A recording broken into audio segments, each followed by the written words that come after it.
पुण्यश्लोक अहिल्यादेवी होळकर यांचं जन्म त्रिशताब्दी वर्ष सध्या सुरू आहे. येत्या 31 मे 2025ला त्यांची 300वी जयंती सर्वत्र साजरी होत आहे. त्यानिमित्त विविध उपक्रमांचं आयोजन सर्वत्र करण्यात आलं आहे. आज आपण संवाद साधणार आहोत सुप्रसिद्ध लेखिका विनायताई खडपेकर यांच्याशी. विनायताई यांनी ज्ञात अज्ञात अहिल्याबाई होळकर या चरित्र ग्रंथाची निर्मिती केली आहे. राजहंस प्रकाशनानं प्रकाशित केलेल्या या ग्रंथाला विविध पुरस्कारही मिळालेले आहेत. 300 वर्षापूर्वी अहिल्यादेवींची दूरदृष्टी काय होती, त्यांचं काम काय होतं, हे जाणून घेण्यासाठी विनायताई खडपेकर यांचं संशोधन खूप उपयोगाचं ठरतं. आज आपण त्यांच्याशी संवाद साधणार आहोत आणि या मुलाखतीच्या निमित्तानं अहिल्यादेवींचं चरित्रपट उलगडणार आहोत. चला तर विनायताईंशी संवाद करूया. नमस्कार विनायताई. नमस्ते. देवींचं चरित्र लिहावं असं आपल्याला कसं सुचलं? एक अगदी चटकन जर कारण सांगायचं तर असं आहे की आमचे प्रकाशक जे दिलीप माझगावकर त्यांनी माझ्यापुढे 2 विषय ठेवले, अहिल्याबाई होळकर आणि झाशीची राणी. यातला एक कोणत्या तरी याच्यावरती तुम्ही लिहायचं असं मला सांगितलं. मी खूप झटकन उत्तर दिलं अहिल्याबाई होळकर. आता इतकं झटकन उत्तर का मी दिलं ह्याचा मी नंतर विचार केला. तर मनातलं कारण असं होतं की अहिल्याबाईंचं जे विधायक कार्य भारताच्या चौफेर 4ही दिशांना आपल्याला दिसून येतं, मंदिरं बांधलेत, धर्मशाळा बांधलेत, ह्याच्याबद्दल काहीतरी विचार एक माझ्या डोक्यामध्ये सुरू असायचा की ह्या बाईंनी कसं काय हे काम केलेलं असेल, सर्व तिथे समोर जाऊन उभ्या असतील, काही ह्यांनी माणसं नेमली असतील. तो काळ असा होता की वाहनं नव्हती, काही नव्हती आणि बद्रीनाथापासून ते रामेश्वरपर्यंत, इकडे द्वारकेपासून पूर्वेपर्यंत सगळीकडे त्यांची कामं आपल्याला उभी राहिलेली दिसतात.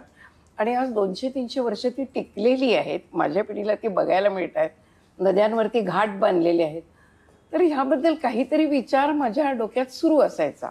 आपण ह्याचा अभ्यास करावा, मुद्दाम ह्याचा काही शोध घ्यावा असा आधी माझा विचार नव्हता.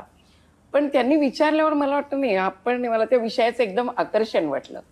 आणि दुसरं असं, दुर्गाबाई भागवतांचा एक लेख होता, महेश्वरची महाश्वेता. हो. तर तो जो लेख होता त्याच्यामध्ये इंदूरला त्यांनी महेश्वराच्या घाटावरती अहिल्याबाईंचा एक मूर्ती बघितली होती त्याच्या, आणि ती मूर्ती त्यांच्या मुलीच्या पायाशी होती असा उल्लेख होता. त्या लेखाचं मला कुठेतरी आकर्षण वाटलं होतं की अहिल्याबाईंची मुलगी सती गेली, अहिल्याबाई सती गेलेल्या नव्हत्या. हे काय व्यक्तिमत्व आहे, त्याचं कुतूहल जे मनात जागं झालं होतं. त्यामुळे त्यांनी प्रश्न विचारल्याबरोबर मी चटकन उत्तर दिलं, मला अहिल्याबाई होळकरवरती लिहायचं आहे, आणि असं उत्तर दिलं. आणि नंतर मी त्या अभ्यासाला लागले. आणि अभ्यास करताना माझ्या एक पहिल्यांदा त्यांचा जन्म आहे 1725 आणि मृत्यू 1795, म्हणजे 18वे शतक, 18व्या शतकाची ती 75 वर्ष साधारणपणे येतात त्या ठिकाणी.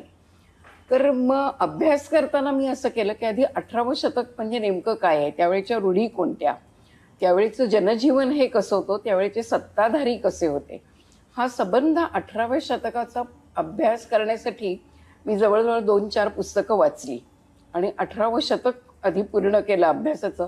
आणि मग ह्याच्यात नेमक्या अहिल्याबाई कुठे येतात ह्याचा अभ्यास मी सुरू केला. तर ते काम तसं कठीण होतं मला, अहिल्याबाईंचा अभ्यास सुरू करणं. हे लाईफ स्पॅन त्यांचा एकंदर 70 वर्षाचा आहे. आणि त्याच्यामध्ये अहिल्याबाई जेव्हा सांगतात तेव्हा नेमक्या त्यावेळेचे मल्हारराव होळकरांची पार्श्वभूमी कोणती ती सध्या सगळी, आणि अतिशय छोटी छोटी अशी पुस्तकं उपलब्ध होती. मोठे जे इतिहासकार होते खरे किंवा सरदेसाई, याच्यामध्ये मराठेशाहीचा जो इतिहास लिहिलेला होता त्याच्यामध्ये अहिल्याबाई होळकरांबद्दल फार जुजबी माहिती होती, मल्हारराव होळकरांबद्दल प्रचंड माहिती होती, महादजी शिंद्यांबद्दल प्रचंड माहिती होती. मग जेव्हा मी कुतूहल माझं की असं का झालं, तर इतिहास हा प्रामुख्याने लढायांच्या बाजूने लिहिला जातो. अहिल्याबाई लढायांमध्ये कधीही नव्हत्या, हे एक कारण होतं. आणि दुसरं कारण, त्या काळामध्ये स्त्रियांचं जे कार्यक्षेत्र आहे आणि स्त्रियांचे जे कार्य त्याची नोंद करण्याची पद्धत नव्हती.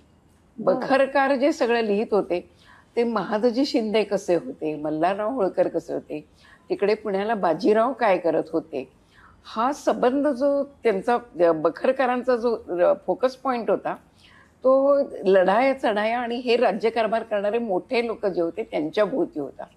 त्यामुळे मला वाटलं, मी म्हटलंय खरं मी अहिल्याबाई होळकरवरती लिहिते, पण मला हे कसं काय आता मिळणार. 4-5 अशी मोठी मोठी इतिहासाची पुस्तकं, तिथे काही मिळालं नाही. मग नंतर मला होळकरशाहीची पत्र भागवतांनी एक संपादित केलेलं पुस्तक होतं आणि दुसरं पुस्तक होतं महेश्वर दरबारची पत्र.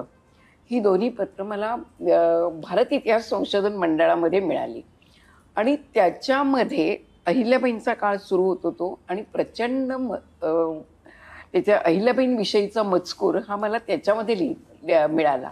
पेशव्यांचा वकील जो आहे महेश्वर दरबारी असणारा, तो प्रत्येक दिवशी पेशव्यांना तिकडून इंदूरहून म्हणजे महेश्वरून पत्र लिहित असे की आज अहिल्याबाईंबरोबर माझं काय बोलणं झालं, आज मला महेश्वरचं काय काय दिसलं. तर तो संबंध अकाउंट तो जेव्हा देतो तेव्हा त्याच्यात अहिल्याबाईंचं चित्र आपोआप येऊन जातं. तसंच आधी याच्यामध्ये सुद्धा प्रचंड मल्हारराव होळकर आणि बाजीराव यांची एकमेकांशी नातं कसं होतं, मल्हारराव होळकरांनी अहिल्याबाईंना कसं काय दरबारात, कारण हा एक कुतूहल की त्या काळामध्ये बायकांचं राज्यकारभार करणं ही मानमान्यता तशी नव्हती, सहजपणे त्या येत नसत. ज्या होत्या त्या कपटी कारस्थानी बायकांबद्दल खूप लिहिलं गेलंय, आनंदीबाईंबद्दल खूप लिहिलं गेलं आहे. त्याने धचा मा करणाऱ्या आनंदीबाई म्हणून आपल्याला खूप माहिती आहेत.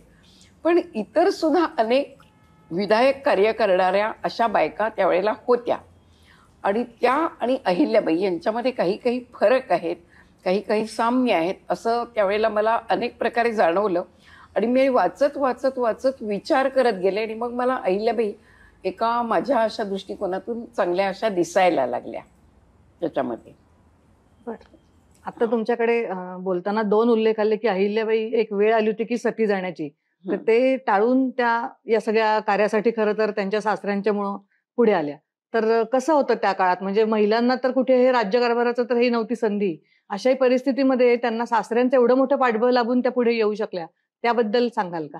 हा, अहिल्याबाईंचा एक हा वेगळा प्रवास आहे. या मराठेशाहीच्या राजकारणामध्ये बायका अजिबात नव्हत्या असं नाहीये. मी राजपुतांचा किंवा मोगलांचा इतिहास खूप वाचलेला नाही, पण जो काही याच्यामध्ये थोडाफार हा आला त्याच्यामध्ये बायकांचं स्थान हे खूप दुय्यम दिसतं. मराठेशाहीमध्ये मात्र असं आहे की राजारामाची बायको ताराबाई ही घोड्यावर बसून सबंध सह्याद्रीमधून हिंडत होती आणि औरंगजेबाचे तिच्याबद्दलचे उद्गार आहेत की राजारामाची बायको ही राजारामापेक्षा जास्त कजाग आहे. तर ह्या आधीच्या होत्या. नंतर पेशवे घराण्यामधल्या गोपिकाबाई ज्या होत्या त्या नंतर आधी गोपिकाबाई म्हणजे बाजीरावांची आई जी होती राधाबाई जी होती, ती राधाबाई ह्या सगळ्या जणी अशा नाही तशा प्रकारे राज्यकारभारामध्ये लक्ष घालत असत.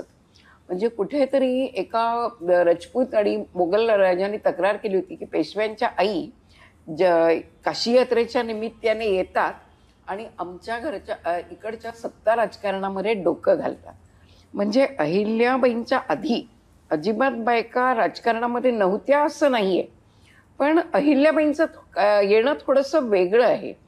म्हणजे मला असं वाटतं की मल्हाररावांवरती एक मोठा आघात झाला की त्यांचा मुलगा जो होता तो मुलगा कुंभेरीच्या लढ्यामध्ये ऐन रणधुमाळी चालू असताना त्याच्यामध्ये धारातीर्थी पडला आणि आता काय एकुलता एक पुत्र होता आणि पाठोपाठ सून अहिल्याबाई होती बायको. तर बातमी उठली सगळीकडे की अहिल्याबाई सती जाणार. अहिल्याबाईंचा लौकिक असा होता की त्या धार्मिक आहेत, त्या जाणार कशाही इकडून.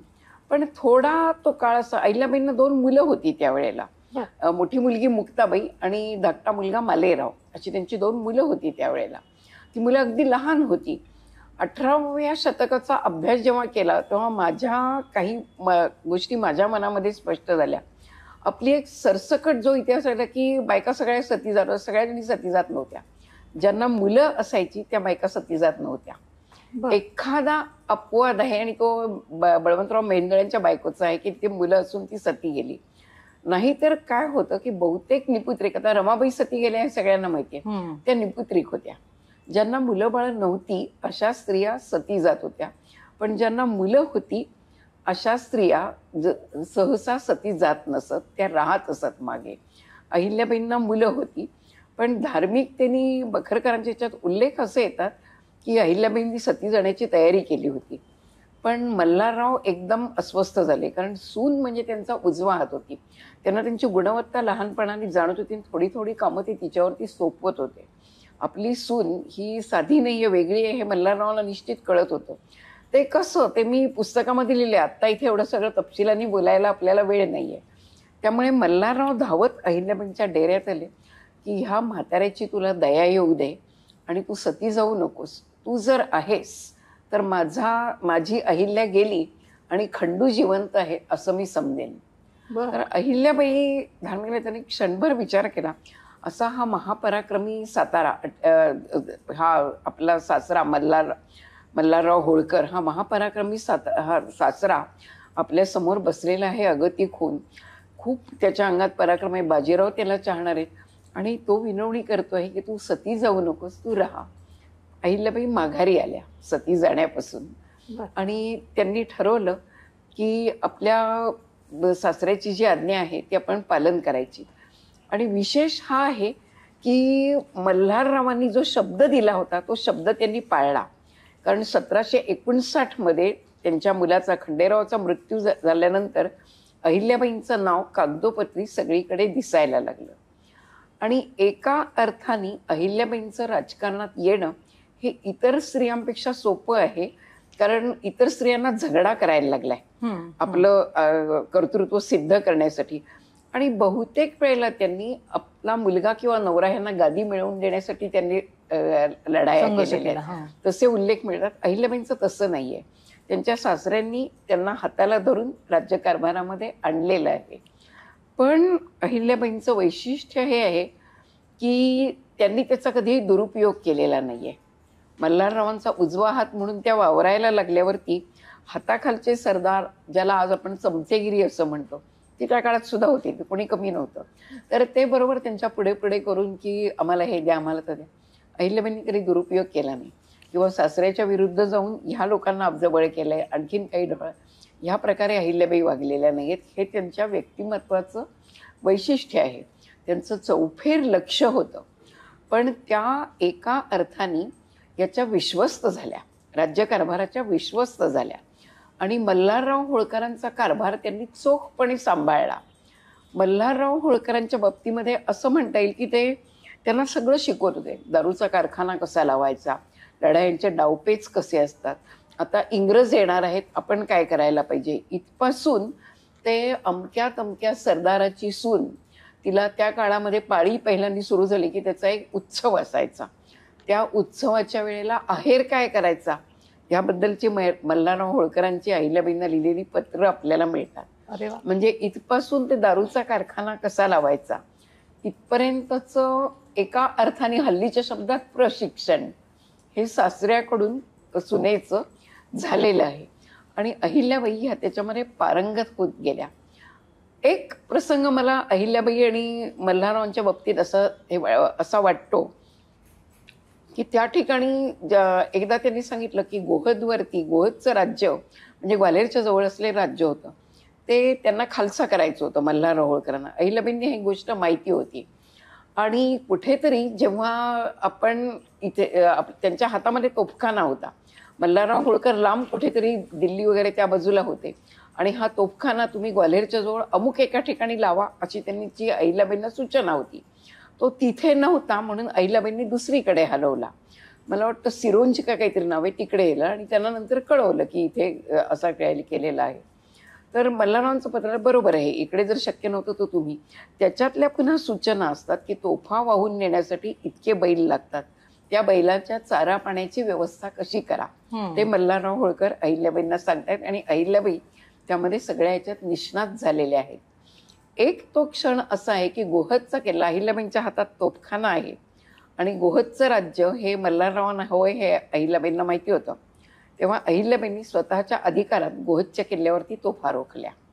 आणि होळकरांच्या तोफा रोखल्या आहेत म्हटल्यावरती गोहदचा राजा लहान होता, तो उलटा चाल करून आलाच नाही. त्यांनी लगेच गडी खाली केली आणि मान्य केलं की इस्रायल. ही गोष्ट अहिल्याबाईंनी मल्हाररावांना कळवली नाही, महत्वाची असून सुद्धा त्यांच्या आणि ती त्यांना परस्पर कळली. इतर ठिकाणून लोक असायचे सांगणारे. मग मल्हाररावांनी अहिल्याबाईंना पत्र लिहिलं की तुम्ही असं केलं आहे, आम्हाला कळलं. एवढंच एकदा लिहिलंय. मग पुन्हा दुसरं पत्र आहे की तुम्ही असं केलं तर आम्हाला कळलं, आता पुढे गोहदकर अमुक अमुक करू शकतील तर तुम्ही असं वागा. तर ती पत्र मी दिलेली आहेत. आता एक्झॅक्ट सगळे शब्द माझ्या लक्षात नाही आहेत, पण त्याच्यात असं दिसतं की मल्हाररावांना ही गोष्ट आवडलेली नाही आहे, आपल्याला न विचारता हिने असं केलं, म्हणून ते काहीतरी कुठेतरी त्यांना सूचना देत आहेत त्या गोष्टींच्या. आणि नंतर मल्हाररावांनी असं केलं की तो किल्ला खाली झाला, पण जेव्हा त्याची पुढची कार्यवाही होती त्यावेळेला जे सल्लागार बसले त्याच्यामध्ये त्यांनी अहिल्याबाईंना बोलावलं नाही. त्याच्यामध्ये ती जी हरखूबाई म्हणून जी होती तिला बोलावलं, आणखीन दुसऱ्याला बोलावलं, आणि तिघांनी जो निर्णय घेतला तो त्याची कार्यवाही करायला त्यांनी अहिल्याबाईंना सांगितलं. अहिल्याबाई मनामध्ये समजल्या असणार की आपली कृती ही त्यांना आवडलेली नाहीये, पण हे प्रकरण दोन्ही बाजूनी ताणलं गेलं नाही, दोघांच्याही बाजूनी. दोघांनी तिथे विराम दिला आणि अहिल्याबाई पुढे कधीही युद्धात उतरलेल्या मला दिसल्या नाहीयेत संबंध चरित्रामध्ये. त्या ज्या दंतकथा पसरल्या आहेत की त्या राघोबानांच्या विरुद्ध त्यांनी स्त्री जन, त्या दंतकथा आहेत, त्याच्याबद्दल आपण बोलूयात नंतर त्या सगळ्या दंतकथांच्या बद्दल. तर मला नेहमी, मी ठामपणे म्हणू शकत नाही की हे जे घडलं हे त्याचं कारण आहे का. लढाईच्या सगळ्या व्यवस्था त्या करत असत मागून पुढून, पण त्या स्वतः कधी लढाईमध्ये नंतर उतरलेल्या नाही आहेत. ज्या अर्थाने आनंदीबाई उतरल्या होत्या, ताराराणी उतरली होती, तशा अहिल्याबाई लढायांमध्ये कधीही उतरल्या नाहीत. तर हे त्यांचं कारण आहे का. आणि वैयक्तिक जीवनामध्ये म्हणजे मल्हारराव आणि अहिल्याबाई यांच्याबद्दल मला असं वाटतं तो एक सुंदर असा तिहेरी गोफ होता. त्यांचं एकमेकांवर प्रेम होतं. म्हणजे अनेक ठिकाणी खूप त्याच्याबद्दल बोलायला लागलं तर तो एक वेगळा हा भाग होईल. ते गुरु शिष्य होते, ते सासरा सून होते, ते बापलेकही होते, असा त्यांचा तो तिहेरी. आणि ते स्वामी सेवकही होते की त्यांनी स्वामी म्हणून त्यांनी आज्ञा द्यायच्या आणि अहिल्याबाईंनी त्या सांभाळायच्या. असे अनेक पैलू त्या दोघांच्या नात्याला होते. त्याच्यामध्ये तरुण आणि ज्येष्ठ पिढीमधला संघर्ष तो थोड्याशा ठिणग्या आपल्याला दिसतात, मिळवून घेणंही आपल्याला दिसतं. तर मी त्याबद्दल एक असे शब्द पुस्तकामध्ये वापरले आहेत की जेव्हा तरुण पिढी अधिकार हातात घ्यायला लागते त्यावेळेला ज्येष्ठांना कुठेतरी आपण डावललं जातोय का अशी शंका येते, किंवा हे बरोबर आहेत का निर्णय ह्याबद्दल असं वाटायला लागतं. ह्या गोष्टीला महापराक्रमी मल्हारराव होळकर आणि अतिशय पुण्यश्लोक असलेल्या अहिल्याबाई हे दोघंही अपवाद नव्हते. ती माणसं होती, माणसाच्या हातून जे काही षड्रिपूर्णीग्रस्त असल्याचे ते त्या दोघांच्याही हातून घडत होतं. आणि चरित्र लिहिताना चरित्रकार म्हणून मी नेहमी करते की आपल्याकडे काय होतं, चरित्र तुम्ही त्याला देवत्व बहाल करता. मी कटाक्षाने मी देवत्व नाही, त्यांचं माणूस पण दोघांचंही मला दिसत आहे प्रत्येक ठिकाणी. बरोबर, अहिल्याबाईंच्या हातूनही काही चुका झाल्यात त्या मी घेतलेल्या आहेत त्याच्यामध्ये, की इथे अहिल्याबाई अगदी खरोखर खूप उच्च कोटीतल्या दानशूरत्व बघ, आणि इथे अहिल्याबाई ह्या साध्या रखमाबाईंची अशा का वागतायत असा आपल्याला प्रश्न पडतो. त्याचं उत्तर एकच आहे की अहिल्याबाई सुद्धा माणूस होत्या. तुमच्या बोलण्यात उल्लेख असा येतोय, सगळीकडे प्रचलित अहिल्या देवी आहे आणि अहिल्याबाई पण येतंय, तर काय दोन्हीतला असा काही फरक आहे का, वेगळा काही?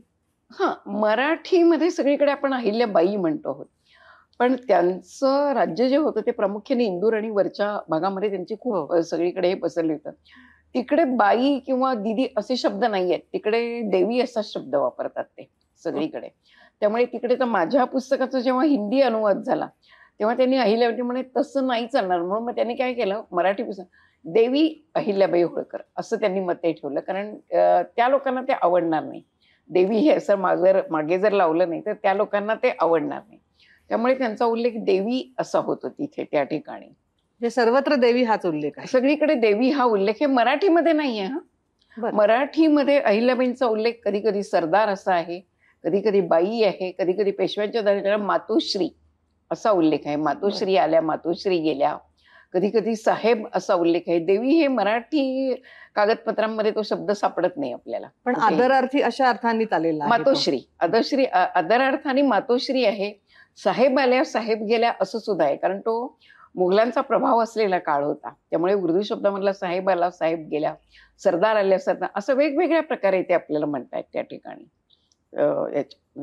आणि अहिल्याबाईंचं व्यक्तिगत जीवन आणि अहिल्याबाईंचं राजकीय जीवन, व्यक्तिगत जीवन जर बघायला जाशील तर ते खूप दुःखी होतं एका बाजूने.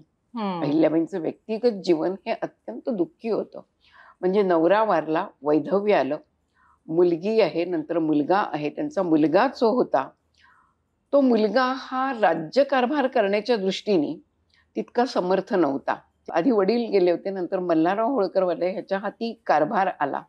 आता तो असं का करत होता ह्याची काही इंटरप्रिटेशन्स आहेत. आपल्याला आता वेळाप्रमाणे मी जास्ती त्याच्याबद्दल बोलत नाहीये. तर हा मुलगा लहरीही होता. त्या काळामध्ये ह्या अनेक पुरुषांना रखेल्या खूप असायच्या, दासी असायच्या. त्या सगळ्या त्याच्या सेवेत होता. एका अर्थाने आजच्या काळाची मूल्य त्या काळाला लावून चालणार नाहीत. ह्याची एक दासी होती कोणीतरी, आणि ती दासी नेहमी जी दरबारात यायची, त्या दासीचे एका विणकराशी संबंध आहेत अशी याला शक्यता वाटली. आणि मग हा त्या विणकराचा काहीतरी माग घ्यायला लागला. तर असं खरोखर आहे का? तर हा त्या विणकराच्या मागे लागला. अहिल्याबाई घाबरल्या, हा काय करेल का म्हणून. खरोखर ते संबंध आहेत त्याची चौकशी करण्यासाठी अहिल्याबाईंनी थोडा त्याला नजर कैदेत ठेवल्यासारखा, म्हणजे आतल्या एका दालनामध्ये त्याचे मित्र वगैरे बोलावून हा तिथे राहा असं हे केलं. तर तो विणकर जेव्हा येत होता तरीही एकदा काहीतरी दुर्लक्ष झालं आणि तो विणकर आल्यावरती हा जोरात धावत गेला आणि त्याला जे काही त्याच्यावरती आघात केले शस्त्रांनी वगैरे, त्याच्यामध्ये तो विणकर मृत्यू झाला विणकराला. तर तो जो काळ होता, एका सरदार पुत्राच्या हातून एका विणकराचा मृत्यू आला. हा म्हटलं तर त्या काळामध्ये ही गोष्ट सहज पचण्यासारखी होती. अशा काही घटना घडत होत्या. पण अहिल्याबाई न्यायप्रिय होत्या. त्यांनी त्याची चौकशी सुरू केली की त्या विणकराचं असं काय हे होत आहे. तो हा मुलगा तिथे घाबरला. एका बाजूला चौकशी सुरू होती की विणकर आणि दासी यांचं काय होतं. हा मुलगा घाबरला आणि त्याला एकसारखा भास व्हायला लागला की काय होतंय काय होतंय. आणि त्या विणकराला त्याच्यामध्ये मृत्यू आला आणि नंतर असं झालं की तो विणकर निर्दोष होता हे सिद्ध झालं. त्यानंतर हा मुलगा, त्याला एकसारखा भास व्हायला लागला की विणकर जिकडे तिकडे उभा आहे आणि मला म्हणतोय मी तुझा जीव घेणार. त्या काळात विणकराच्या भूतानी याला झपाटलं असे उल्लेख सगळीकडे येतात. आज मानसशास्त्री दृष्ट्या आपण म्हणू शकतो की आपली आई चौकशी थांबवणार नाही, हे घडणार आहे.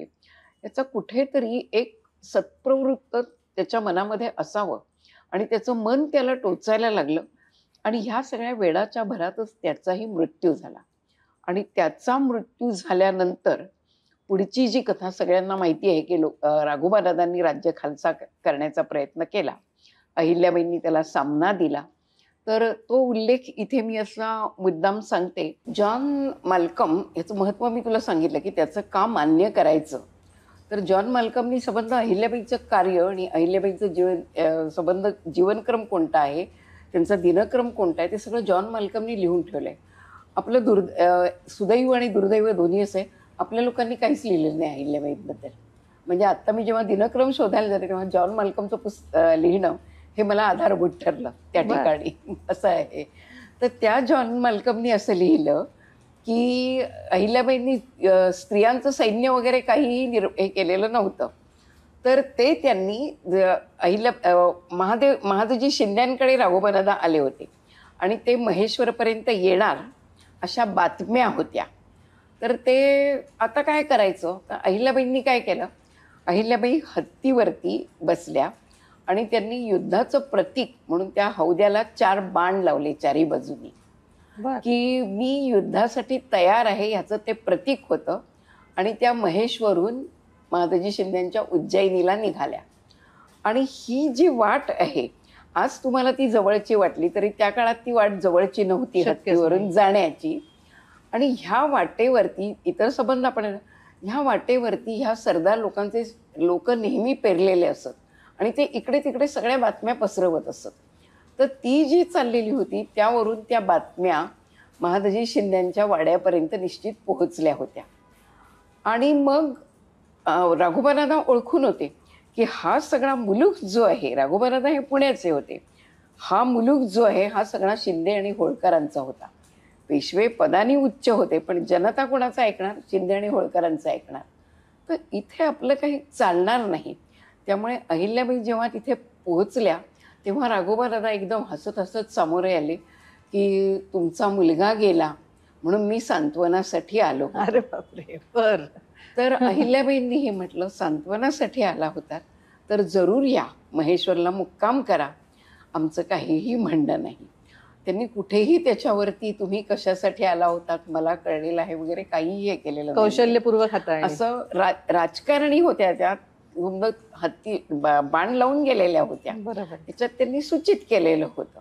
पण नंतर त्यांनी राघवानंद आले महेश्वरला, त्यांनी सगळी व्यवस्था केली त्यांची, ते राहिले व्यवस्थितपणे त्या ठिकाणी.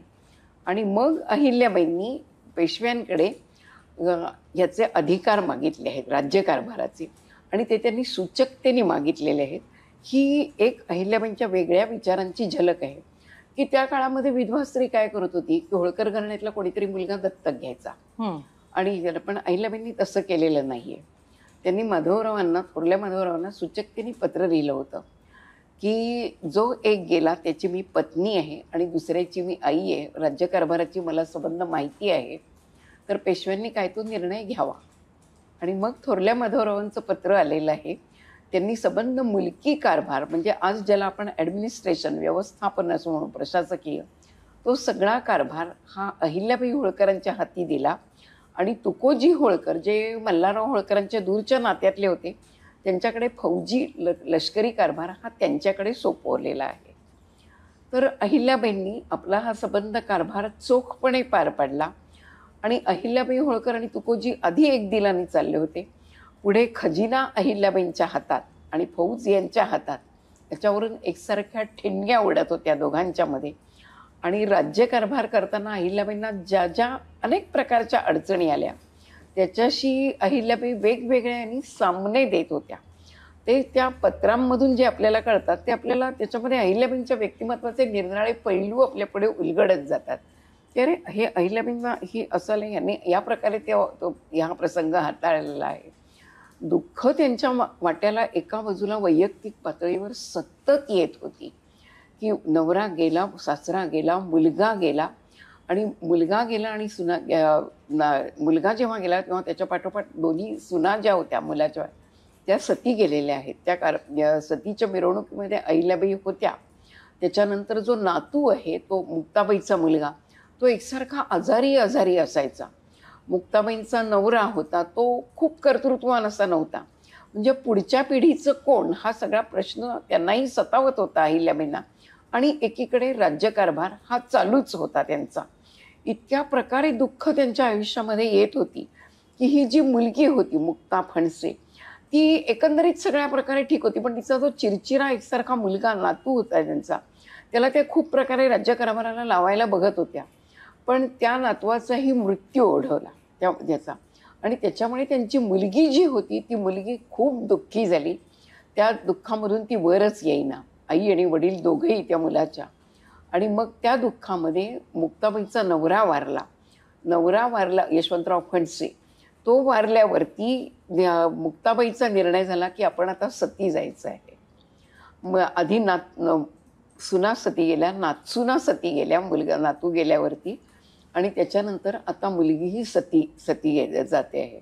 हा खूप करुण प्रसंग आहे की मुलगीही आता सती जाते आहे अहिल्याबाईंची. तेव्हा अहिल्याबाई एकदा अगदी पुढे झाल्या आणि म्हणाल्या, मुक्ते तू सती जाऊ नकोस, नाहीतर मग माझ्याशी कोणीच उरलेलं नाही आहे. तर मुक्ताबाई म्हणाली, आई मला आता या जगण्यामध्ये स्वारस्य उरलेलं नाही आहे. आणि मुक्ताबाईंनी तिच्या मुलाच्या मृत्यूनंतर तिला रेवेवरती एक मुलगा सापडला होता, लहान होता तो, तर त्याला रेवाजी म्हणून तिने सांभाळला होता आपल्याबरोबर. तर हा रेवाजी तुझ्या ओटीत घालते आणि माझ्या मागे रेवाजीला तू कारभार दे, आणि तू काय ते बघ, तुझ्यासारखी मी नाही आहे म्हणून मी सती जाते.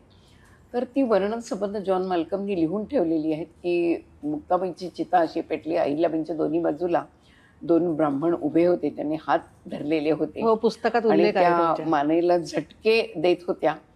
आणि थोड्या वेळाने संबंध शांत झालं आणि त्या संबंध राज्यकारभाराला आल्यावरती त्यांनी सगळीकडे पडले की मी आता काशीला जाते. नाना फडणीस सगळ्या लोकांना त्यांनी पत्रलं की मला आता राज्यकारभारामध्ये कुठेही पडायचं नाहीये, मी आता काशीला जाते. आणि मग सगळ्यांनी तुमचं सांत्वन केलेलं की तुमची एकट्या नाही आहात, किती लोक तुमच्यावरती अवलंबून आहेत. तर अहिल्याबाईंना हे एकीकडे कळत होतं, कसोटीचा काळ होता, म्हणजे कसोटीचा काळ होता. हे सगळं त्यांना एकीकडे कळत होतं काय काय घडत आहे. एका बाजूला आधी महादजी शिंदे खूप चांगल्या प्रकारे त्यांच्याशी शिंदेची आणि त्यांची चांगली नाती होती. ती पुढे बिघडत चाललेली होती. मराठीशाही सगळ्या बाजूनी पोखरत चाललेली होती. आणि नेमकं काय घडत आहे, तर अहिल्याबाईंनी निर्णय घेतला की त्या जे कोणीतरी विद्यारण्य स्वामी किंवा कोणत्या तरी स्वामींचं नाव आहे, त्यांना नमस्कार करून त्या राज्यकारभारात पुण्या आल्या. आणि राज्यकारभार म्हणजे आता श्वासोच्छ्वासासारखा झाला होता. भराभर सगळे लोक रांगानं उभीच होते की आम्हाला हे हवंय, आम्हाला ते हवंय. असं त्यांचं वैयक्तिक जीवन आणि एका बाजूला राज्यकारभाराचं जीवन, ही दोन्ही जीवनं फार वेगळी आहेत. आणि उदात्त विचार हा त्याच्यामधून आपण संबंध वाचत असताना आपल्या समोर आपोआप येतो की ह्या बाईंनी वैयक्तिक दुःख सांभाळत इतका राज्यकारभार लोककल्याणासाठी कसा केला. कुठेही ती कटू झालेली नाहीये त्याच्यामध्ये. अशी खूप त्यांची वेगळे संबंध विचार पण ही आपल्याला आहेत. लक्षात येतात या माध्यमातून. असं कुठला वेगळा विचार तुम्हाला भावला, असा काही एखादा प्रसंग? हां, अहिल्याबाईंचे वेगळे विचार काही ठिकाणी, म्हणजे एक त्यांच्या काही राज्यकारभाराची एक आधी चुणूक सांगते की बुळे म्हणून जे सरदार होते, ते सरदार त्या चाकरीसाठी येईन असे झाले यांच्या. हे काय येत नाहीये, चौकशी केली, कुठेही उत्तरं नाहीत त्यांनी. म्हणजे एक मुजोरी त्यांच्या अंगात होती, मी पराक्रमी आहे, माझ्याजवळ इतकं सैन्य आहे, तेव्हा मी यांना वाकवू शकतो. अहिल्याबाईंना त्यांच्याशी एकदम उर्मटपणा करून चालणार नव्हतं. त्यामुळे त्यांनी हळूहळू शक्य इतकं या हे करा, इतकं तुमचं कर देणं राहिलेले असतात, ते कर भरपूर हे झालेले असतात.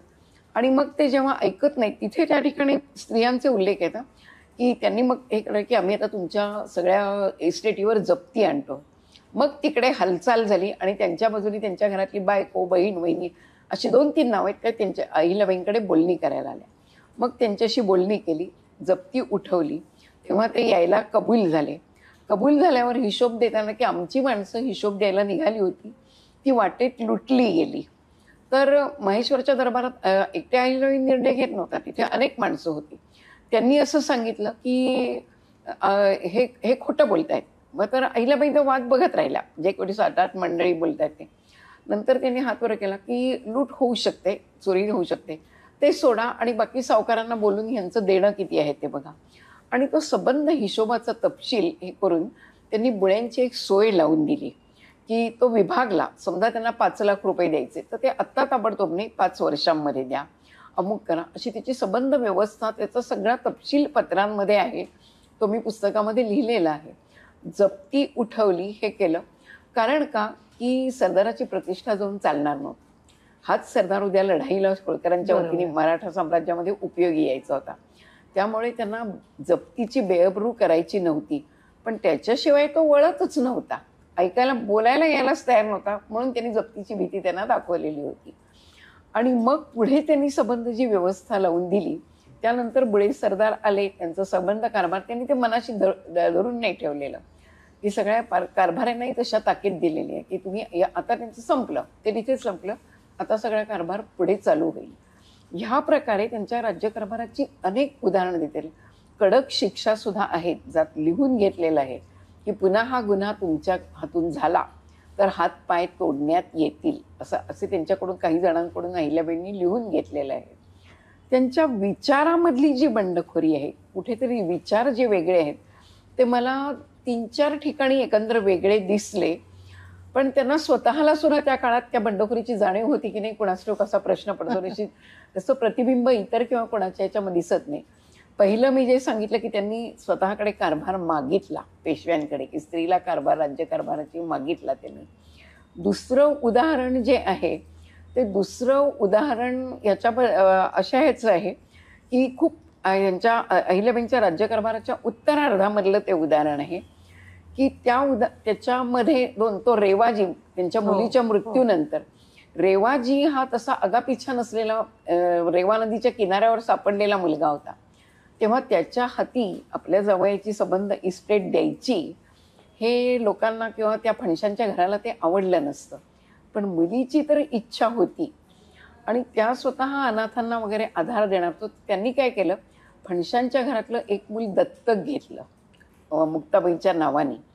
त्याला निम्मी इस्टेट दिली आणि रेवाजीला निम्मी दिली. म्हणजे तो अनाथ होता म्हणून त्याने हे केलं नाही, मुलीची इच्छाही पूर्ण केली. अनाथ मुलगा आपल्या मुलींनी 100% दत्तक म्हणून स्वीकारला होता. त्याला आगापिछा त्याचं मूळ काहीही माहीत नव्हतं. तरी त्यांनी त्याला फणशांच्या घरात घेतलं, त्याला इस्टेट दिली. पण जनतेला आणि फणशांचं घर सांभाळायला त्यांनी ती इस्टेट 2 जणांमध्ये विभागली. अर्धी इस्टेट ही फणशांच्या वंशजाकडे गेली, रक्ताच्या वंशजाकडे, आणि अर्धी त्यांच्याकडे आली. नंतर एक हा असा आहे की महादजी शिंदे ज्यावेळेला पुण्याला होते त्यावेळेला त्या काळामध्ये सर्वोच्च पद हे दिल्लीच्या बादशाहीचं होतं. आणि त्यांच्याकडून पेशव्यांना महादजी शिंदे होळकर यांना वेगवेगळे हुद्दे दिले जात असत. तर ते साताऱ्याहून यायचे, नंतर इकडे जायचे आणि मग ते संपादन करून यांनी पेशव्यांना नेऊन द्यायचे, अशी पद्धत होती. तर ते पेशव्यांच्याकडे उत्सवपूर्वक त्यांनी बादशहानी ते देऊ केल्या होत्या. जो काही हुद्दा होता तो, त्याच्यात शब्द आहेत वेगळे की त्यांनी वजारत देऊ केलेली होती वजीर होण्याची. तर हे दोघं ते ह्याला नेऊन द्यायचे आणि तिथे ते मोठ्या उत्सवाने देत होत्या. त्यावेळेला अहिल्याबाईंनी निरोप पाठवला, वास्तविक पाहता बादशाहीमध्ये दिल्लीला पातशहा कोण येणार, कारण औरंगजेबाच्या मृत्यूनंतर तिथे प्रचंड अराजक होतं सगळीकडे. तर त्या अराजकामध्ये पातशहा कोण हे पेशवाईच्या बळावर अवलंबून होतं. पेशवे ज्या व्यक्तीला जोर लावायचे ती व्यक्ती पातशहा होत असे. जर इतका अधिकार आहे तर आपण पातशहाचं चाकर कशासाठी म्हणवून घ्यायचं, आणि ते जो हुद्दा तो आपण पातशहाकडे कशाने आपण आपला मानावा, असे त्यांचे शब्द इतिहासात आपल्याला मिळतात. पण त्याच्याकडे कोणीही लक्ष दिलेलं नाही आहे. रूढ चौकटीप्रमाणे पातशहानी दिलेलं हे पेशव्यांना दिलं गेलं, तो उत्सवही झाला आणि तसंच घडलं. तिथे अहिल्याबाईंचे विचार हे मला वेगळे असे जाणवलेले आहेत. बाकी त्यांची संबंध करव्यवस्था, त्यांचं आणखीन इतर सगळी करव्यवस्था सगळ्या प्रकारे याच्यावर पशूंवरती कर आहेत, बैलांच्या याच्यावरती, व्यापारी येत आहेत जात आहेत त्याच्यावरती कर आहे. रस्त्याच्या कराचा तो काय उल्लेख आहे, ती काय घटना आहे लुटारूंच्या संदर्भातली? हो, ती आहे लुटारूंच्या संदर्भात. लुटारू ती भिल्लांची म्हणतेस का? भिल्लांची. हा, भिल्लांची एक वेळ भिल्लांमध्ये काहीतरी भिल्ल जे पट्टी लावलेली होती, भिल्ल ती देत नसत आणि त्याच्यामुळे मग त्यांना कैद केलं होतं की ते जे काही तिथलं ते उत्पन्न घ्यायचं त्याच्यासाठी कर द्यायला हवे. मग त्यांना कैद केलं तरी तिथे आले त्या की त्या पेमल्या वगैरे भिल्लांसाठी कैदेत आहेत तोपर्यंत त्यांना इतकी ज्वारी इतकी बाजरी द्यावी. अच्छा. आणि नंतर त्यांची चौकशी करून मग त्यांना काय असेल ते त्यांच्याकडून वसूल करून घेऊन सोडून द्यावं. आणि त्याच्याबद्दल पुन्हा एक दंतकथा पसरलेली खूप ठिकाणी, त्या म्हणाल्या भिल्ल करतील तेव्हा माझी मुलगी त्यांना देईन. तर तसं काहीही नव्हतं, कारण ती मुलगी त्यावेळेला 18 वर्षाची होती जेव्हा भिल्लांचं हे झालं. एवढी मुलगी त्या काळात 8-10 वर्षाच्या मुलींची लग्न होत होती, तेव्हा ती पण एक दंतकथा पसरलेली आहे. पण त्याला भिल कवडी म्हणून एक कर होता त्या काळामध्ये आणि तो वसूल केला. ते सगळ्या ठिकाणी कर वसुली ही आहे ना, आजच्यासारखी ती कर होते लावलेले, पण कर वसुलीसाठी अनेकदा लढाया होत होत्या. आणि ती जी होती शिबंदी म्हणायचे त्याला, ते एक वेगळं सैन्य सर की हा कर देत नाही का, त्याच्याकडे जायचं, लढाई करायची, 4 डोकी फुटायची आणि मग ते घेऊन परत यायचं कर. अनेक ठिकाणी कर सहज मिळत असत, कधी कधी कर वसुलीसाठी छोटी छोटी लढाई होत असे. ही त्या काळातली पद्धतच होती, त्याच्यात वेगळं वावगं असं काहीही नव्हतं, सहजपणे होतं ते त्या काळामध्ये. तर ही करव्यवस्था ह्या ते सगळी पेशव्यांनी जी घडी दिलेली होती. नवीन गाव वसवायचंय तर नवीन गावाकडून पहिले 3 वर्ष कर घ्यायचा नाही असे नियम होते. नारळीची झाडं लावली त्याला फळं उशिरा येतात, तर मग इतके वर्ष कर घ्यायचे नाही, त्याच्यानंतर कर. अशी संबंध त्यांची जी व्यवस्था होती अहिल्याबाईंची, पेशव्यांनी घालून दिली ती सगळी करव्यवस्था त्या सांभाळत होत्या. आणि त्या करांमुळे, करवसुलीमुळे प्रचंड पैसा हा अहिल्याबाईंच्या होळकरांच्या खजिन्यामध्ये होता. जे सगळे सरदार तेव्हा होते, गायकवाड होते, भोसले होते, या सगळ्यांमध्ये होळकर राज्य हे सगळ्यात श्रीमंत होतं. आणि त्याच्यामध्ये नित्य जे झगडे होते, अहिल्याबाईंचं म्हणणं असं होतं की तुकोजी पैसे मागायचे, नाना फडणीस की होळकरांकडे इतका खजिन्यामध्ये पैसे, त्यांनी आम्हाला ते लढायांसाठी द्यावेत. अहिल्याबाई लढांसाठी देणार. हा खजिना जो आहे तो खजिना मुलाबाळांचं दूध पुरवण्यासाठी आहे. आणि लढाईचा जो नियम शिवछत्रपतीनं, तुम्ही त्या त्या ठिकाणी लूट मिळवा आणि लूट मिळवून तुम्ही खजिना वाढवा, खजिना खालसा नाही करायचा. आणि ह्यामुळे अहिल्याबाईंचे नाना फडणीसांची वाद झालेले, महादजी शिंद्यांची झालेली आहे, अनेकांची वाद झाले, पण अहिल्याबाईंनी खजिन्यावरची आपली पकड कधीही सोडलेली नाही आहे. हे त्यांचं वैशिष्ट्य होतं अहिल्याबाईंचं. राज्यकारभार करतानाच. म्हणजे ती त्यांची खूप राज्यकारभाराची मोठी अशी ही होती सगळ्यामध्ये राहिलेली. विनायताईंच्या बोलण्यातनं आपल्याला अहिल्यादेवींचे अनेक गुण कळतायत. विनायताईंनी लिहिलेल्या पुस्तकाच्या मलपृष्ठावर विनायताई म्हणतात, अहिल्यादेवी सत्ताधारी होती, पण ती सिंहासनावर नव्हती. ती राजकारणी होती, पण ती सत्तेच्या चढाओढीत नव्हती. ती पेशव्यांशी निष्ठावंत होती, पण ती त्यांच्यापुढे नतमस्तक नव्हती. अहिल्यादेवी व्रतस्थ होती, पण ती संन्यासिनी नव्हती. जेव्हा लढाई हे जीवन होते आणि लूट हा जेत्यांचा धर्म होता, हुकूमत हा सत्तेचा स्वभाव होता, तेव्हा तिच्या कल्याणी प्रतिभेचे किरण नदीवरच्या घाटांमधून उमटले. तिच्या जीवनदायी प्रेरणेने तळी, अन्नछत्रे, धर्मशाळांनी रूप घेतले. तिच्या अनाक्रमक धर्मशीलतेचे मंगल प्रतिध्वनी भारतखंडाच्या मंदिरांमधून घुमले. मात्र ती सर्वगुण संपन्न देवता नव्हती. तिला माणूसपणाच्या सगळ्या मर्यादा होत्या.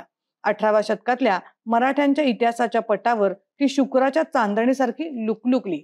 विनायताई, तुम्ही सांगितले अनेक त्यांचे गुण आम्हाला समजले, तुमच्या पुस्तकातनंही लक्षात येतात, त्यांचं वेगळेपण पण आपल्याला जाणवतं. पण हे सगळं करत असताना तुम्ही एका खूप मोठ्या चरित्र ग्रंथाची निर्मिती केली आहे. एखाद्या ग्रंथाचं संशोधन कसं करावं तुमच्या बोलण्यात येत आहे, पण पुन्हा आता नवनवीन लेखकांच्यासाठी संशोधन कसं करावं याच्याबद्दल तुम्ही काय टिप्स द्याल? संशोधनाच्या बाबतीत मी असं म्हणेन की आधी तुम्ही जी व्यक्ती चरित्र जर असेल म्हणतात तो काळ पूर्ण लक्षात घ्या. कारण मला घोटाळे पुष्कळदा काळाच्या बाबतीमध्ये असं दिसतात की तुम्ही आजच्या मूल्यांनुसार ती हे करू नका, त्या काळातला मोजू नका. उदाहरणार्थ आता अहिल्याबाईंच्या संदर्भात कोणीतरी अहिल्याबाई पहिल्यांदा त्यांच्या मनात नवऱ्याबद्दल होता की त्याच्या आधी असा रखेले आहेत, अमुक आहे तमुक आहे म्हणून ते काहीतरी दुःखबिख काही नव्हतं. त्या काळामध्ये प्रत्येक पुरुषाला 2-3 पत्नी असायच्या आणि 4-5 रखेल्या असायच्या. हे सगळं मान्यच होतं मुळी त्या काळामध्ये. त्यामुळे आजच्या चौकटीप्रमाणे तुम्ही ते बघू नका. काही गैरसमज काळाची मूल्य कोणती ती पहिल्यांदा लक्षात घ्यायची. मी 18व्या शतकासाठी जवळजवळ 2-3 पुस्तकं मी 18वं शतक समजावून घेतलं काय आहे ते.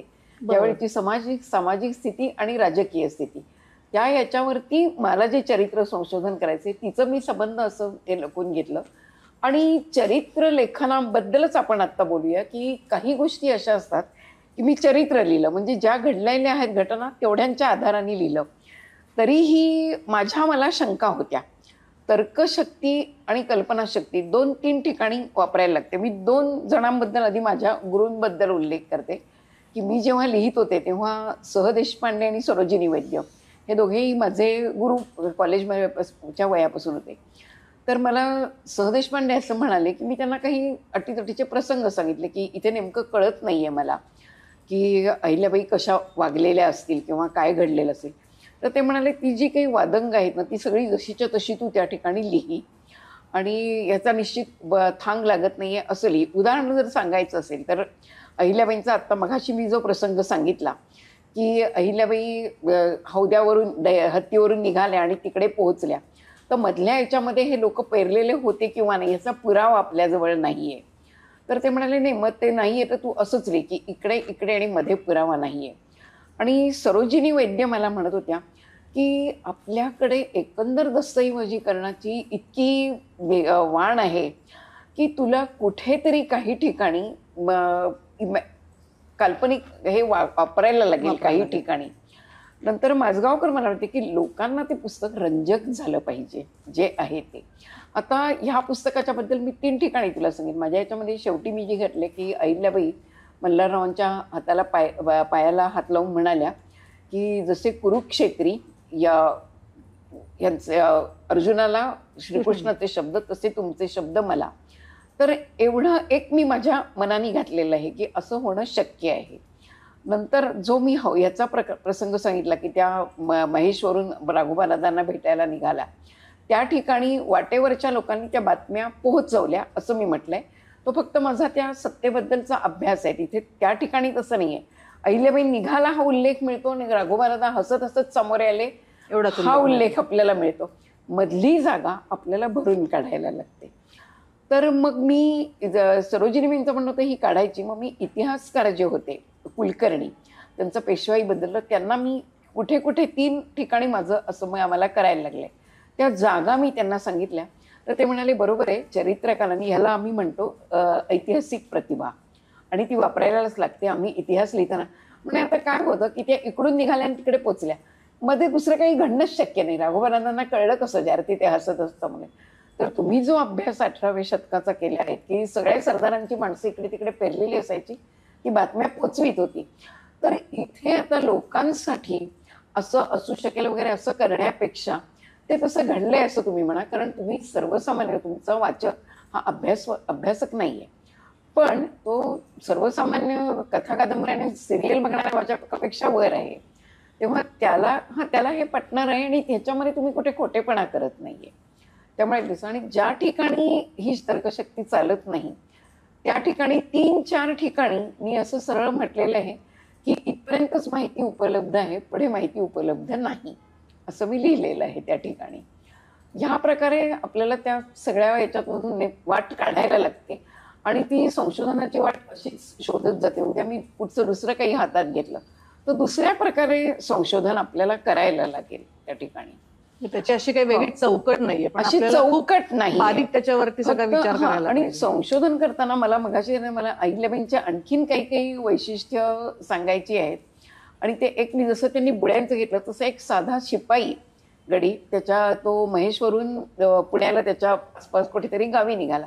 वाटेत त्याची चोरी झाली तर भिकणगावला त्याला गावकऱ्यांनी 598 रुपये दिले. आता हे तो परत कसे करणार? या लोकांनी अहिल्याबाईंना पत्र लिहिलं की तुम्ही याला. अहिल्याबाईंचं तत्परतेने उचललं, म्हणजे जशी बुड्यांना वागणूक होती तशीच एका शिपायाला वागणूक होती. आणि त्या संबंध कार्यवाही अहिल्याबाईंनी तो परत येईपर्यंत ती चोखपणे पार पडलेली आहे. दुसरं म्हणजे त्या राजकारणात वस्तात कशा होत्या. तर एकदा पेशव्यांच्या दरबारात जो वकील होता त्याच्याकडे पत्र आलं होतं पुण्याहून, आणि ते पत्र अगदी 2-3 ओळीचं होतं. त्यांनी ते अहिल्याबाईंकडे दिलं. अहिल्याबाईंनी उघडलं, इतक्या दुरून आलेलं पत्र आणि 2च ओळी की मजकूर समजला, आणखी विशेष काय. इतरही पेशव्यांच्या वकिलाकडे बघून म्हटलं, इतक्या दुरून आलेले 2च ओळीचे पत्र, कोऱ्या कागदात चौकशी फार आहे. म्हणजे हे काहीतरी सांकेतिक पत्र आहे, हे अहिल्याबाईंच्या लक्षात आलं होतं. त्यांची, मला सांगायचं त्यांची त्या धार्मिक देवळं म्हणा, पण त्या वस्ताद राजकारणी होत्या. माणसं कशी असतात ते ओळखून होत्या आणि तसं त्या करत होत्या. म्हणूनच त्या विधायक सगळं इतकं काम करू शकल्या. त्यांनी देवळं कशी बांधली, त्या नकाशे आधी मागवून घेत होत्या, शिल्पकार कसे निवडत होत्या, याचे सगळे उल्लेख त्या पत्रांमधून आपल्याला मिळतात. आणि त्या सगळ्या योग्य माणसं त्या निवडत असत. त्या हिंडत नव्हत्या सगळ्याबरोबर. योग्य माणसं त्यांच्या लक्ष द्यायचं, हा माणूस तज्ज्ञ आहे, याला हिमालयामध्ये उष्णदरे कुठे हा जाणू शकेल तेव्हा याला तिकडे पाठवावा. हा माणूस संगमरवरी बरोबर हे करतो, मग या संगमरवरी मूर्ती करताना याला त्या खाणीतून संगमरवर आपण आणायला सांगितलं पाहिजे. माणसं हेरणं आणि त्यांचा योग्य उपयोग करून ठिकठिकाणी त्यांना आर्थिक मोबदले दिलेले आहेत. त्यांनी आर्थिक मोबदल्याचे उल्लेख वारंवार आहेत. माणूस उपाशीपोटी काम नाही करू शकत, आर्थिक मोबदले त्यांनी दिलेले आहेत प्रत्येक ठिकाणी. त्यामुळे एक संपन्नता त्यांच्या राज्यामध्ये सगळीकडे आहे. त्यांची जी नाणी काढत होते, चांदीची नाणी, ती लोक विकत जास्ती पैसे देऊन ती चांदीची नाणी घ्यायचे. तेव्हा त्याच्यावर तक्रारी आल्या, आता ह्याच्यावर काय करायचं. मग त्या दरबारात सगळ्या कारभारांचा विचार घेतला की खरं म्हणजे असं घडू नये, पण मग आता काय करायचं. अशा चर्चा झालेल्या आहेत. त्याचे निकाल काय लागले ते प्रत्येक वेळेला आपल्याला कळत नाहीये. असं त्यांच्या अनेक गोष्टी आहेत अहिल्याबाईंच्या. आता त्यांचा सगळा जीवनपट उलगडताना 300 वर्षानंतर सुद्धा आता आपल्याला त्यांचा दूरदर्शीपणा, त्यांचं प्रशासन व्यवस्था, एकूण त्यांनी मंदिर, घाट, काही बारव स्वच्छता, आता सध्या तर आपण पाहिलं तर जेजुरी पुरंदर भागात सुद्धा म्हणजे अनेक ठिकाणी हे चालू आहे की त्या बारव त्यांनी बांधलेल्या स्वच्छ केल्या तर वारकऱ्यांना जाताना येताना पाण्याची व्यवस्था खूप चांगल्या पद्धतीने झाली. एवढी 300 वर्षानंतर सुद्धा त्यांची दूरदृष्टी होती ती आपल्याला आजही प्रेरणादायी ठरते, आदर्श आहे आपल्यासाठी. तर आपण त्याचा कसा उपयोग करून घेतला पाहिजे, किंवा अजून काय वाटतं तुम्हाला? अहिल्याबाई ह्या आंदोलनात्मक राजकारणाऐवजी विधायक राजकारणात होतात, हे सगळ्यात पहिल्यांदा घेतलं पाहिजे. आणि आज मला वाटतं की तो जमाना आलेला आहे. तू आता तो काळ पाहिला नसेल, पण 70-80च्या काळात आम्ही फार इकडे तिकडे सगळे मोर्चे काहीही त्या मोर्चांमधून साध्य झालं नाही. फिवाड विरोधी मोर्चा, महागाई विरोधी, सगळं महागाई झाली, सगळं झालं. त्याच्यानंतर हे जे जागतिकीकरण, उदारीकरण जे काही आलं, त्यानंतरचा जो जमाना सुरू झाला तो तुम्ही आर्थिक धोरणं वेगवेगळी आखून दुसऱ्यावरती कसा सामना देता आहात देशादेशांचा, सगळीकडे स्पर्धा आणि त्यावेळेला जी उघड होती ती आता छुपेपणाने चालू आहे. आपल्याला सतत धाक आहे की पाश्चात्य जग, प्रगत जग हे आपल्या तिसऱ्या जगावर आक्रमण करतंय का, सांस्कृतिक आक्रमण करते, आर्थिक आक्रमण करते, अनेक प्रकारे आक्रमण करते. त्याच्याशी आपल्याला सामना द्यायचा आहे. तो सामना देताना संस्कृतीचं चिरस्थायी रूप कोणतं, तर मला असं वाटतं अहिल्याबाईंनी सगळ्या चारही बाजूंना जी देवळं आणि संबंध बांधून ठेवले आणि त्यांचं कार्य जे आहे ते आपल्याला नेमकं सांगतं आहे की तुम्ही विधायक कार्य करा. त्यांनी धर्मशाळा बांधल्या, अन्नछत्र उभी केली. आज त्या प्रकारे होणार नाही आहे, पण त्या प्रकारची विधायक कामाची आवश्यकता आहे आणि विधायक कामांमधून आपल्याला प्रगत जगाशी सामना देता येईल. किंवा आत्ता जे इथे आशिया खंडातले सुद्धा इतर देश आपल्याला जे आपलेसे करून घ्यायचे, लष्करी सामर्थ्य तर त्याला हवं आहे, पण लष्करी सामर्थ्याबरोबर आर्थिक सामर्थ्याची पण जोडेन. आर्थिक धोरणं, पॉलिसी म्हणजे धोरणं, ती धोरणं करून आपल्याला जे होतं, अहिल्याबाईंची आर्थिक धोरणं ही अत्यंत अभ्यासावीत अशी आहेत. आणि त्याच्यातलं एक ठोसपणे जी मी मग अशी सांगितलं ते सगळ्यांना दिसतं की पैसा साठवा तुम्ही आपला आणि वाटेल तसा तो युद्धामध्ये आम्ही तो घालवणार नाही आहे, हे त्या सगळीकडे सांगत होत्या. कारण ब्रिटिश चौफेर घुसतायत आणि ते आपल्यापेक्षा यंत्रांनी आणि समृद्ध आहेत हे अहिल्याबाईंना दिसत होतं. म्हणून ते जिथे तिथे मला असं वाटतं की केवळ धर्मभोळेपणाने करत, आपली धर्मपीठं जिथे तिथे असू देत, त्या ठिकाणी आपली सगळे लोक एकत्र येऊ देत, म्हणजे काहीतरी विचार आपला स्वत्वाचा. त्या ठिकाणी राष्ट्र, हिंदुत्व वगैरे अशी कल्पना नव्हती. माझी अस्मिता, माझं राज्य, माझं अस्तित्व, माझं म्हणजे मराठा साम्राज्याचं हे टिकलं पाहिजे. मजा अशी आहे त्याच्यामध्ये की शीख अहिल्याबाईंचा सल्ला घेत होते, रजपूत अहिल्याबाईंचा सल्ला घेत होते, पातशहा अहिल्याबाईंचा सल्ला घेत होते. पण इथे मला एक कुतूहल, मला त्या प्रश्नाचं उत्तर आहे, नाना फडणीस, महादजी शिंदे मराठा साम्राज्यात अहिल्याबाईंकडे सल्ला मागायला कधी कुणी आलं नाही. आमच्या इकडच्या माणसं पाठवतो, त्यांना नोकऱ्या द्या. नंतर महेश्वर ओलांडून लोक उत्तरेत जायचे, दिल्लीहून यायचे, त्यावेळेला पाहुणचाराची व्यवस्था करा, हे सगळं मराठा साम्राज्याचे लोक सांगत होते. पण त्यांनी अहिल्याबाईंकडे कधी बायका पटकन नाही, घरच्या बाईला किंमत नसते असं बायका पटकन उत्तरं देतात. एवढ्या मोठ्या पातळीवर हे गंमत म्हणून आपण. पण मला नेहमी कुतूहल राहिलं की ह्या परक्या लोकांनी सल्ला विचारला, आपल्या लोकांनी सल्ला नाही विचारलेला. मराठा अत्यंत आदराने वागलेले आहेत ते. म्हणजे अहिल्याबाई जरी त्यांच्या मनाविरुद्ध होत्या, इतर इतिहासामध्ये अशी उदाहरणं दिसतात, काही बेगमांना त्यांच्या मुलांनी कैदेत टाकलेल्या आहे. आपल्याकडे महादजी शिंदे किंवा नाना फडणीस यांनी कोणीही अहिल्याबाईंचा कधीही अनादर केलेला नाही आहे, अनुद्गार काढलेला नाही आहे. पण तरी बाई आहे, तिला लढाईचं महत्त्व कळत नाही आहे म्हणून ती पैसा नाकारते आहे असं कुठेतरी त्यांना वाटत असते त्या प्रकारे. पण तो त्यांनी तुम्ही द्या, तो स्वतः सैन्य पाठवून त्यांनी वसूल नाही केलेला.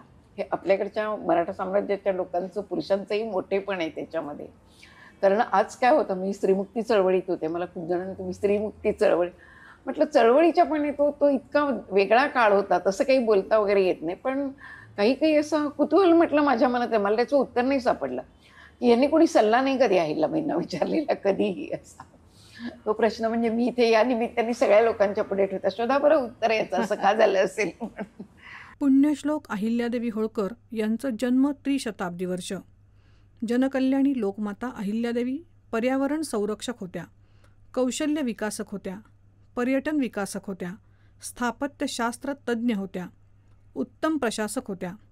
भरतखंडात चारही दिशांना मंदिर जीर्णोद्धाराचं कार्य त्यांनी केलं. अहिल्यादेवी परमेश्वर चिंतन आणि जनहित रक्षण या दोन तत्वांना अनुसरून जीवन प्रवास करणाऱ्या होत्या. अहिल्यादेवी यांनी अनेक ठिकाणी धर्मशाळा बांधल्या, अन्नछत्र सुरू केली, मोठे ग्रंथागार उभे केले. त्यांनी भंगलेली श्रद्धास्थाने नुसती उभी केली नाहीत, तर भारताचा ढासळलेला स्वाभिमानही पुन्हा उभा केला. जात, धर्म, प्रांत यांच्या पलीकडे जाऊन हिंदुस्थानभर त्यांनी अहिल्याद्वारकेश्वराची मंदिरं उभी केली. गजनीच्या मोहम्मदाने तोडफोड केलेले सोमनाथ मंदिर पुन्हा बांधले आणि त्यात मूर्तीची प्राणप्रतिष्ठाही केली. त्यांची दूरदृष्टी आणि विकास कामांची गंगोत्री आजही पुढील अनेक पिढ्यांना प्रेरणादायक आहे. अशा कर्मयोगिनी आदर्श अहिल्यादेवी होळकर यांना त्रिवार वंदन.